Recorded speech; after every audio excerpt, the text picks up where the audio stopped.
అనగనగా ఒక ఊరు. ఆ ఊర్లో దేశం కోసం బద్ధ శత్రువులుగా మారిన భార్యాభర్తలు. ఒకరికి దేశం అంటే భక్తి, ఆ దేశం కోసం ప్రాణం కూడా ఇస్తారు. మరొకరికి ఉద్యోగం ముఖ్యం, ఆ ఉద్యోగం కోసం దేశ ద్రోహానికి కూడా వెనుకాడరు. అసలు ఏంటి ఈ భార్యాభర్తల కథ అంటే 1998 జూలై హైదరాబాద్ పాత బస్తీలోని ఫుట్ పాత్ పై పళ్ళు పూలు అమ్ముకునే ఒక వృద్ధురాలికి ఆరోగ్యం బాగోలేక ఆమె అక్కడే పడిపోతే చుట్టుపక్కల వాళ్ళు ఆమెను ఉస్మానియా హాస్పిటల్లో చేర్పించగా చేతిలో చిల్లి గవ్వ కూడా లేకపోవడంతో ఆమె చాలా దారుణమైన పరిస్థితుల్లో చనిపోవాల్సి వచ్చింది. హాస్పిటల్లోని అధికారులు ఆ వృద్ధురాలి యొక్క మృతదేహాన్ని ఆమెకు అప్పగించడానికి ఆమె ఉంటున్న పూరి గుడిసెలోకి వెళ్ళినప్పుడు ఆ గుడిసెలో ఒక పాత ట్రంకు పెట్టే కనిపించింది.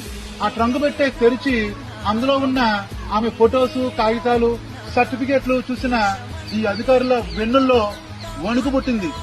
అక్కడ వాతావరణం ఒకసారిగా వేడెక్కింది. దేశం మొత్తం కూడా ఆమెకు సెల్యూట్ చేసింది.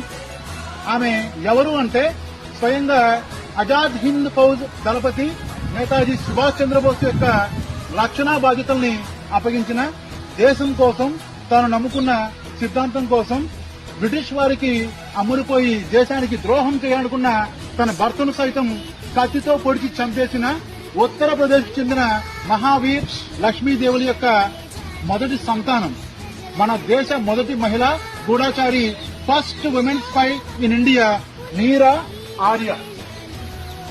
నీరా ఆర్య 8 ఏళ్ల వయసులో అమ్మానాన్నను కోల్పోయింది. కలకత్తాకు చెందిన ఒక పెద్ద వ్యాపారి నీరా ఆర్య గారిని దత్తత తీసుకుని చాలా బాగా చదివించాడు. ఆమెకు చిన్నప్పటి నుంచి కూడా దేశం అంటే ఎనలేని భక్తి. నేతాజీ సారథ్యం వహిస్తున్న ఆజాద్ హింద్ ఫౌజ్ గురించి తెలియగానే సింగపూర్ వెళ్లి అక్కడ ఝాన్సీ రెజిమెంట్ లో చేరింది.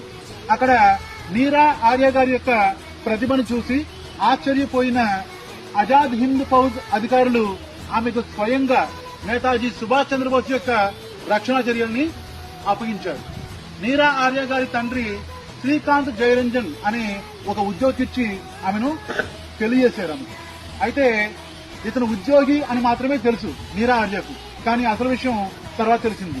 తన భర్త శ్రీకాంత్ జయరంజన్ బ్రిటిష్ విభాగంలోని సిఐడి అధికారిని, నేతాజీని చంపడమే తన యొక్క లక్ష్యమని తెలుసుకున్న నీరా ఆర్య నివ్వెరపోయింది. ఒకరోజు నీరా ఆర్యను అనుసరించిన తన భర్త శ్రీకాంత్ జయరంజన్ దొంగచాటుగా బోస్ పై కాల్పులు జరుపుతుండగా నీరా ఆర్య అడ్డు రావడంతో డ్రైవర్ కు ఆ బుల్లెట్ తగిలి అక్కడే పడిపోతాడు. మరొకసారి బోస్ పై కాల్పులు జరుపుతుండగా నీరా ఆర్య తన వద్ద ఉన్న కత్తితో భర్తను పొడిచి చంపేస్తుంది.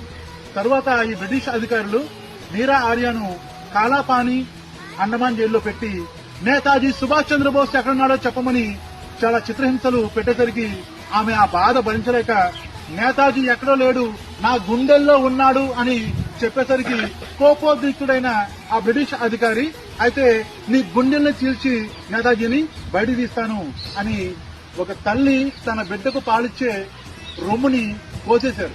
అయినా సరే ఆమె చెప్పబోయేసరికి కోపంతో పెద్ద సుత్తితోటి ఆమె నెత్తిపైన గట్టిగా కొట్టేసరికి ఆమె పడిపోయింది. ఆ బ్రిటిష్ అధికారి ఆమె చనిపోయిందని వెళ్లిపోయాడు. స్వాతంత్రం వచ్చిన తర్వాత ఆమె మళ్లీ తిరిగి వచ్చారు. నేరుగా ఢిల్లీకో, లక్నోకో, కలకత్తాకో వెళ్ళలేదు, హైదరాబాద్ కు వచ్చారు. హైదరాబాద్ రావడానికి కారణం ఏంటంటే హైదరాబాద్ నిజాం పాలకుడు మాకు స్వాతంత్రం వచ్చిన తర్వాత నేను పాకిస్తాన్ లో కలుస్తాను, లేదంటే స్వతంత్రంగా ఉంటాను అని చెప్పి అన్నాడు. ఆ సమయంలోనే రంగంలోకి దిగాడు మన బార్డోలి వీరుడు, ఉక్కు మనిషి సర్దార్ వల్లభాయ్ పటేల్. అతను 1948 సంవత్సరంలో ఆపరేషన్ పోలో అనే పోలీసు సైనిక చర్య ద్వారా హైదరాబాద్ ని మన భారతదేశంలోకి విలీనం చేయడం జరిగింది. అంటే ఆ సమయంలో కూడా నీరా ఆర్య హైదరాబాద్ లో ఇన్ఫార్మర్ గా ఉన్నారు. అక్కడ తర్వాత చార్మినార్ ఆ ఫుట్పాత్ పై పళ్ళు పూలు అమ్ముకుని వాటితో వచ్చిన డబ్బుతోటి ఆ పూరి గుడిసెలో చాలా మంది విద్యార్థులకు పాఠాలు చెప్తూ దేశభక్తిని పెంపొందించారు. ఇది మన నీరా ఆర్య గారి యొక్క కన్నీటి గాథ, కన్నీటి చరిత్ర. చరిత్రలో మిగిలిపోవాల్సిన వాళ్ళు కనుమరుగైపోయారు. జోహార్ నీరా ఆర్య, జోహార్ నీరా ఆర్య